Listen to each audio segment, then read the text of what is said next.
Hello guys, welcome to our channel. তো guys, আজ এই ভিডিওতে আমরা কথা বলবো মোহনবাগান সুপার জায়ান্টকে নিয়ে। ফাইনালি মোহনবাগান সুপার জায়ান্ট একটা বড় বাজিমাত করে দিল। আরমান্দো সাদিকুর পরিবর্তে তারা গ্রেগ স্টুয়ার্টকে কনফার্ম করে ফেললো। গ্রেগ স্টুয়ার্ট তিনি কিন্তু রাজি হয়ে গেছে মোহনবাগানে সই করার জন্য। 100% ডিল ডান হয়ে গিয়েছে। এই বিষয়টা নিয়েই ডিটেলসে আলোচনা করব। পাশাপাশি জেমি ম্যাকলারেন, তার ডিলটা কি ক্যান্সেল হয়ে গেল এটাও তোমাদেরকে জানাবো। দীপক তাংড়ি তিনি মোহনবাগান ছেড়ে অন্য ক্লাবে যেতে চলেছে। তো কিছু ইন্টারেস্টিং আপডেট নিয়েই আজকের এই ভিডিওতে আলোচনা করব। তো চলো বেশি দেরি না করে আজকের ভিডিও শুরু করা যাক। ভিডিও শুরু করার আগে চ্যানেলে যারা প্রথমবার এসেছো এবং সাবস্ক্রাইব করোনি তারা অবশ্যই সাবস্ক্রাইব করে দিও, পাশের বেল নোটিফিকেশানটিকে অল প্রেস করে দিও, তাহলে পরবর্তী ফুটবল রিলেটেড যে সমস্ত আপডেট তোমরা একদমই মিস করবে না। তো চলো শুরু করা যাক। ফার্স্ট অফ অল আমরা কথা বলে নেব দীপক তাংড়িকে নিয়ে।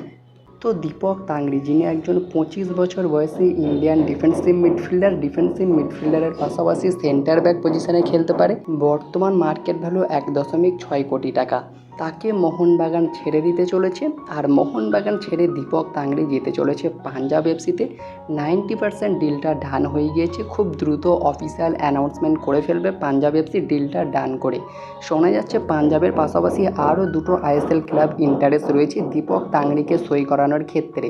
তবে যে ক্লাবটা সবচেয়ে বেশি এগিয়ে রয়েছে সেটা কিন্তু এই পাঞ্জাব এফসি। তারাই কিন্তু ডিলটা ডান করতে চলেছে খুব দ্রুত।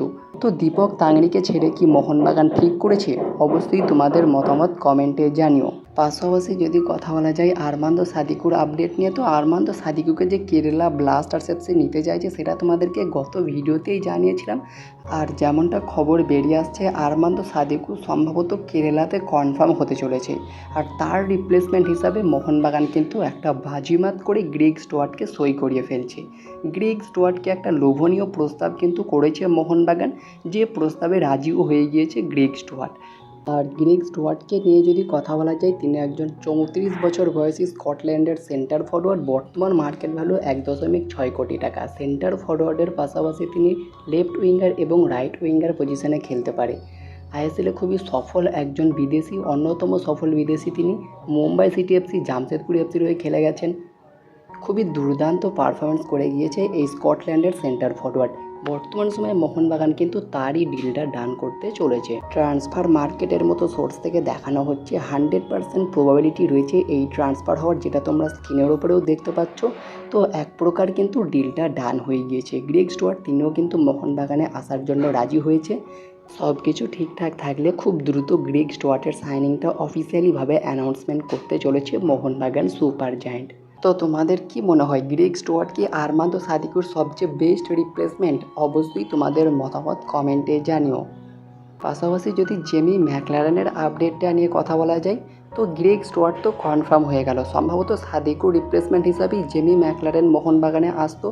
তাহলে গ্রেগ স্টুয়ার্ট যদি মোহনবাগানে কনফার্ম হয়, সেক্ষেত্রে কি জেমি ম্যাকলারেন তিনি মোহনবাগানে আসবে না? তো দেখো, এই বিষয়টা নিয়ে কোনো কনফার্ম আপডেট বর্তমান সময়ে নেই। মেরিনার্স এরিনা এবং বিভিন্ন বড় বড় সোর্স থেকে দেখানো হয়েছিল জেমি ম্যাকলারেন মোহনবাগানে কনফার্ম হয়ে গিয়েছে। বর্তমান সময়ে যদি গ্রেগ স্টুয়ার্ট কনফার্ম হয় এবং ম্যাকলারেনের ডিলটা ক্যান্সেল হয়ে যায়, সেক্ষেত্রে বলার মতো কিছু থাকবে না। অর্থাৎ কিছুদিন ওয়েট করতে হবে আমাদেরকে। গ্রেগ স্টুয়ার্টের ডিলটা ডান হয়ে গেলে এবং অফিসিয়াল অ্যানাউন্সমেন্ট চলে আসলে হয়তো ম্যাকলারেনকে নাও নিতে পারে। তো দেখা যাক শেষমেশ মোহনবাগান কী পদক্ষেপ নেয়।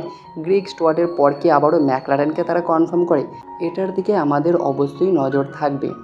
তো এই ছিল আজকের ভিডিওটি ভালো লাগলে লাইক শেয়ার কমেন্ট অবশ্যই করে দিও। আমাদের চ্যানেলে প্রথমবার এসে থাকলে সাবস্ক্রাইব করে পাশের বেল নোটিফিকেশানটিকে অল প্রেস করে দিও, তাহলে পরবর্তী ফুটবল রিলেটেড যে সমস্ত আপডেট তোমরা একদমই মিস করবে না। তো দেখা হচ্ছে পরবর্তী কোনো ভিডিওতে।